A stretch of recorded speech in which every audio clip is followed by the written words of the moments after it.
The challenge was simple: turn off every effect pedal. Just guitar and amp.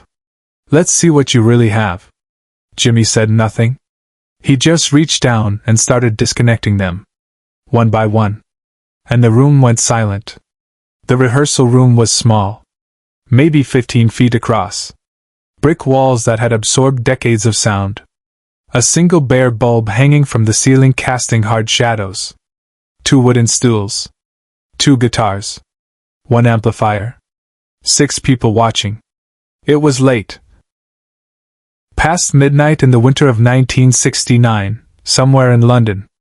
The kind of night when serious musicians gathered after official sessions ended, when egos were checked or shattered, when reputations were tested in rooms no journalist would ever write about.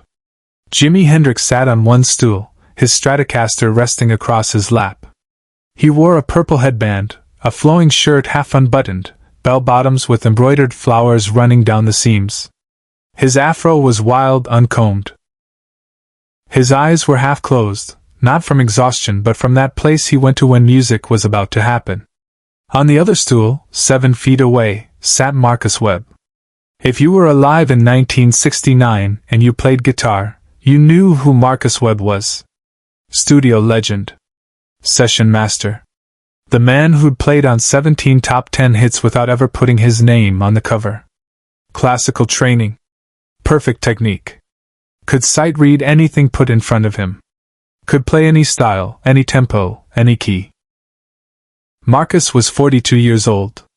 He'd been playing guitar since he was 7. 35 years of disciplined practice, of scales and theory, of doing everything the right way. And he just challenged Jimi Hendrix.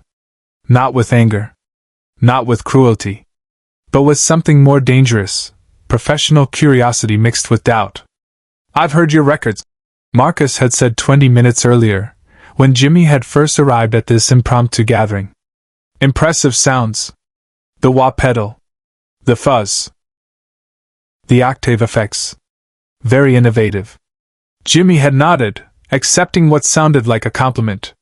"But I wonder," Marcus continued, his voice measured and calm, "how much of what people hear is you, and how much is the technology?"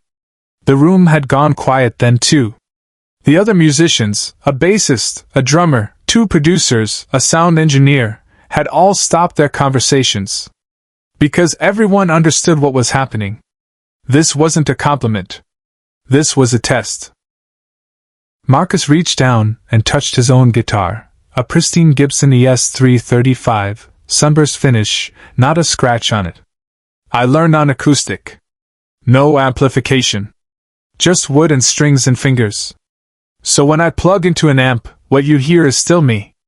The amp just makes it louder." He looked at Jimi's pedal board. 4 effects pedals chained together on the floor near Jimi's feet. Wah.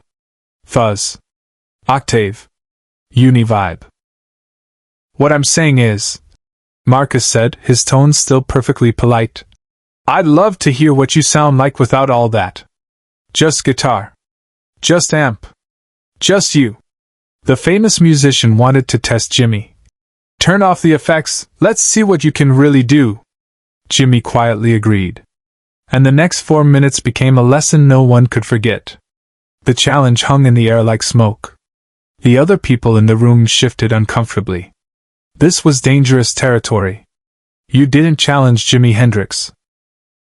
Not because he'd get angry, Jimi never got angry. But because you might not like what you learned about yourself when he answered. Jimi looked at Marcus for a long moment. His face showed nothing. No offense. No defensiveness. No need to explain or justify. He simply reached down and touched the first pedal. The wah. His fingers found the power switch and clicked it off. Then the fuzz box. Off. Then the octave pedal. Off.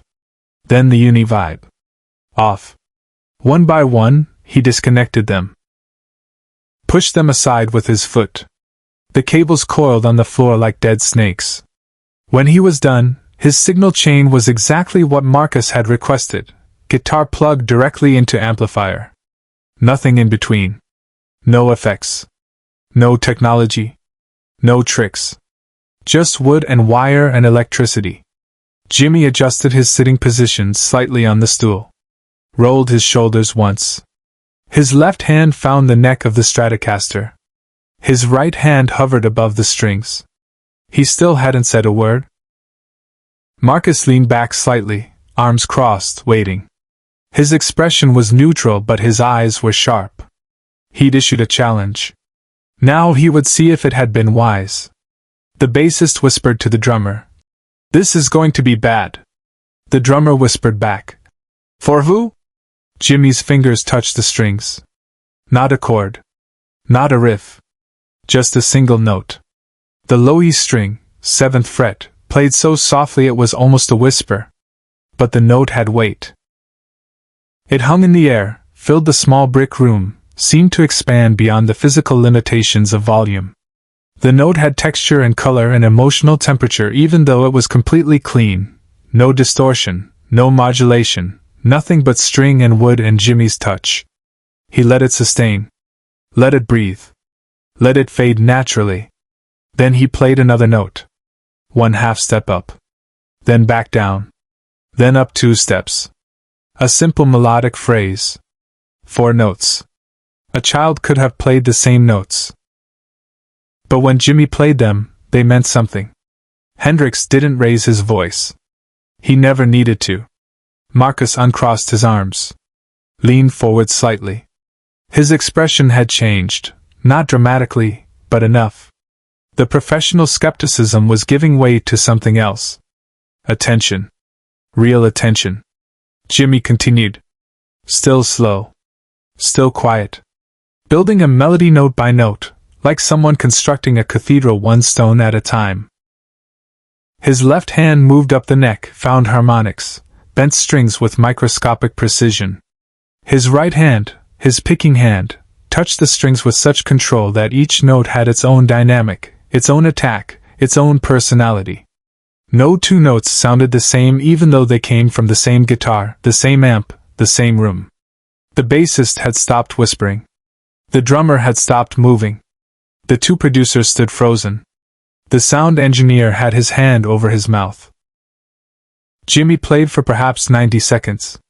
A melody that seemed to come from nowhere and go nowhere, that existed only in this moment, in this room, for these 6 witnesses. It wasn't a song. It wasn't a solo.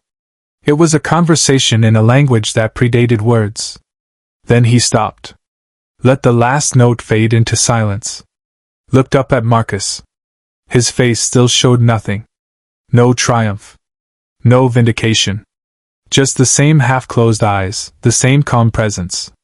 "Your turn," Jimi said quietly. The first words he'd spoken since disconnecting the pedals. Marcus's jaw tightened almost imperceptibly. He looked down at his pristine Gibson. The guitar he'd played for 15 years. The instrument he knew intimately, completely. He positioned his fingers. Found a chord shape. A sophisticated voicing, 9th chord, something he'd learned in his classical training, something that should sound impressive. He played it. It sounded correct. Technically perfect. Every note clear. Good intonation. Proper technique. And completely empty. Marcus played another chord. Then a small melodic run. His fingers moved with practiced efficiency, hitting every note exactly where it should be. But the notes just sat there. They didn't expand. They didn't breathe. They didn't mean anything. He played for maybe 30 seconds before he stopped. Set his guitar down gently across his lap. Looked at Jimi. "How do you do that?" Marcus asked, and his voice was different now. Smaller. Genuinely confused. Jimi shifted on his stool. "Do what?" "Make it." Marcus searched for words. "Make it matter." In that quiet moment, Hendrix did something no one expected. Jimi stood up. Walked the 7 feet across the floor to Marcus. The room watched, not understanding what was happening. Jimi reached out his hand. For a moment, it looked like he might take Marcus's guitar. But he didn't. Instead, he gently touched Marcus's right hand, his picking hand, and lifted it slightly. "Here."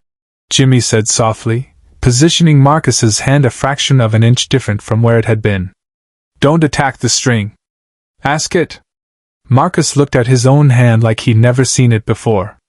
And here. Jimmy moved to Marcus's left hand on the fretboard, adjusted one finger slightly. You're pressing too hard. You don't have to force it. The note is already there. You're just revealing it. He stepped back. Sat down on his own stool again. Try that chord again.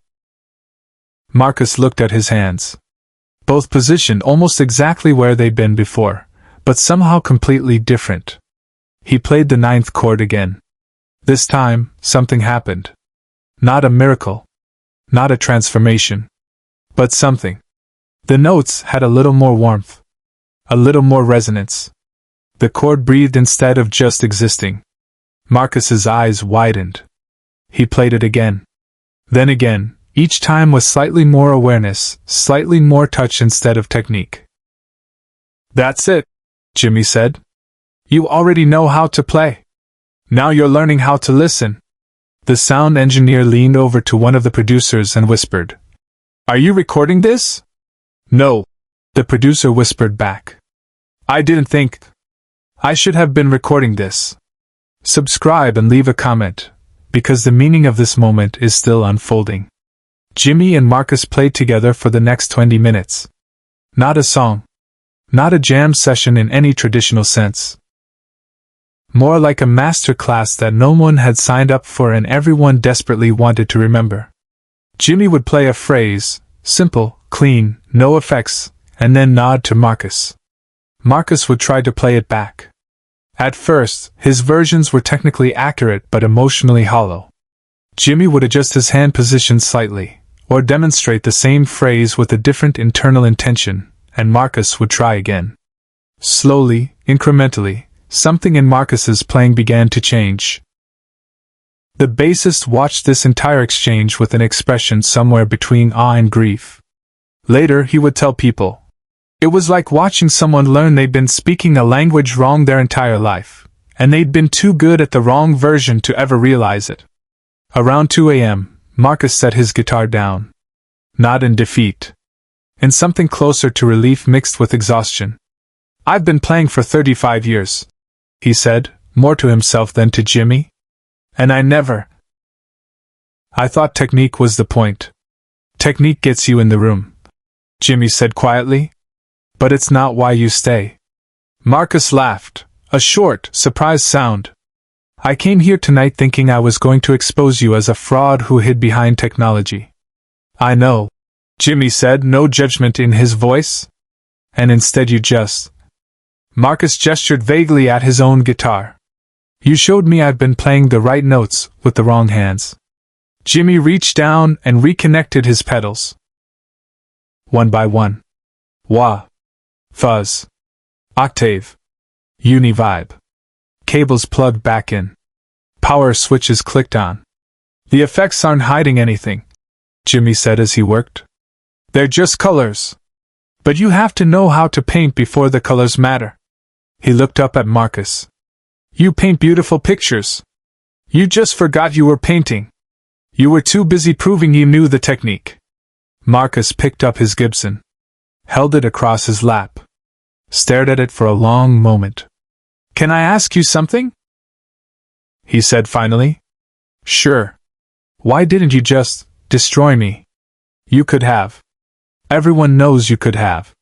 Why take the time to show me this instead? What followed stayed with everyone in the room, long after the last note faded. Jimmy was quiet for a moment, choosing his words carefully. When he spoke, his voice was even softer than usual. Because, he said, someone did that for me once. When I was 17. I thought I was hot shit because I could play fast. And this old blues player in Nashville, he listened to me shred for about 2 minutes, then he stopped me and said, Son, you're making a lot of noise. But you ain't saying nothing. Jimmy smiled slightly at the memory. He could have embarrassed me. Instead, he taught me. So when I see someone who actually cares about music, he gestured toward Marcus. I remember what it feels like to discover you've been doing it wrong. And I remember how much it hurt. And I remember how grateful I was that someone cared enough to show me. Marcus's eyes were wet. He didn't try to hide it. Thank you, he said simply. Jimmy nodded, stood up, started packing his guitar. The session was over. But for Marcus Webb, something else had just begun. Share and subscribe. Some stories deserve to be remembered. 3 months later, Marcus was in a studio session. A producer asked him to play a complicated run, something technically impressive to fill space in a pop song. Marcus played it perfectly, then stopped. Can I try something different? He asked. He played 3 notes instead. Slow. Simple. With touch instead of technique. The producer sat back. That's better. What changed? Marcus looked at his hands. I learned to ask the strings instead of attacking them. Years later, Marcus would become a teacher himself. And he would tell every student the same story. The night Jimi Hendrix could have destroyed him and chose to rebuild him instead. The effect pedals Jimi used that night are in a museum now. But the lesson never needed preservation. It lived in every note Marcus played for the rest of his life. And in the quiet understanding that mastery isn't about what you can prove. It's about what you can give.